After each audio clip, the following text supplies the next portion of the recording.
to get the White House to come out very clearly saying that Mubarak must go. And let's face it, that is the only way this crisis is going to end. Certainly the only way it's going to end peacefully. Right. Now, we also heard Mubarak speak today, and he said that he will not accept foreign dictates.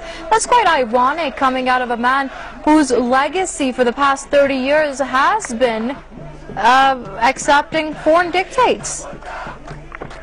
Well, that is what is so ironic about this whole situation, is that for both sides there's a kind of fiction here that the United States is not interfering in the politics and the political system of Egypt, whereas, of course, in reality, the United States is deeply enmeshed in the political system of Egypt and has been for 30 years. And of course, the essence of that system has to do with the dependence of the Mubarak regime on American assistance.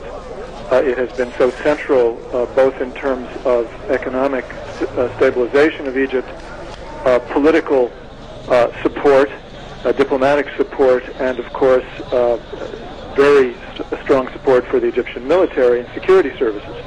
And of course, I know you've talked about this in the past, that Egypt has been a key to the U.S. policy toward terrorism, quote unquote, of course serving as a place where prisoners could be taken to be waterboarded and forced to give information, which in some cases was used for political purposes by the Bush administration.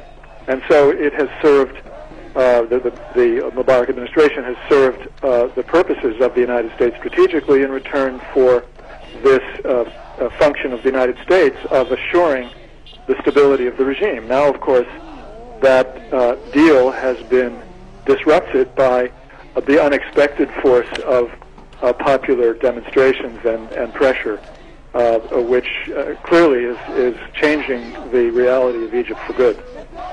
All right, we're going to have to leave it there. That was investigative journalist Gareth Porter speaking to us from Washington.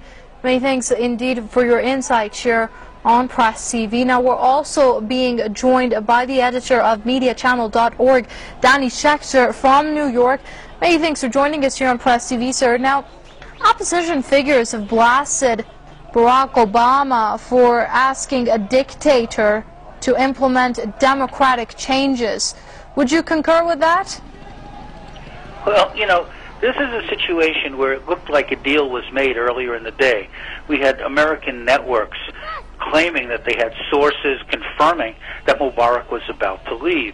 The Army sent one of their commanders into the square basically saying, you were going to win everything you want. It looked like it was a done deal. And then at the last moment, Mubarak surprised them all by being extremely stubborn and refusing to go along with the plan. You know, and that showed, I think, the world and certainly people of Egypt how vain and arrogant he could be in this situation, that he heard the protests, he saw the protesters, but didn't really hear or didn't want to hear what they were saying. So the situation right now, there's been a monkey wrench thrown into the plans, and this is really throwing the ball in the court of the Army and the military. Will they take an action? Will they issue a communique number 2, to make some demands or not?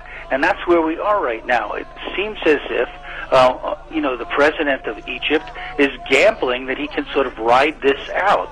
Today, apparently, the Saudis told him that if the U.S. cuts off funding, they'll provide funding. So, this is not over yet, and it's going to get deeper. It's going to get far more radical, I believe, because people are very angry in Egypt, and tomorrow's demonstrations are expected to be the largest ever.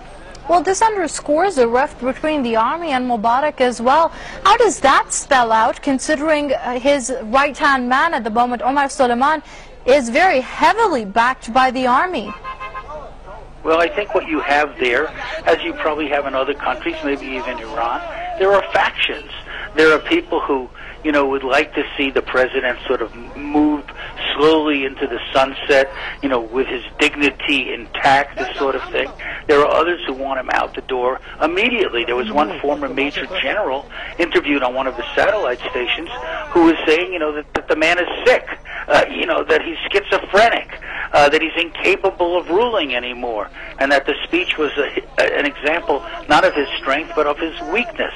So it's hard to assess this, you know, from a distance, certainly here in New York. I can just report on what the media has been reporting. And, you know, tonight, at least one of the major networks seemed extremely puzzled. The anchorman said he was expecting to show a plane taking Mubarak out of the country, and it didn't happen. And now the Obama administration itself didn't know what to make of it. Now they're asking the government, you know, to be specific and say what they're going to do, by when, etc., and so forth. It seems like the situation is, you know, it's not just chaos in the square. It's chaos in the streets. It's chaos in the suites. They can't agree on what to do. And this is an interesting situation. We haven't seen anything quite like this before. Right now.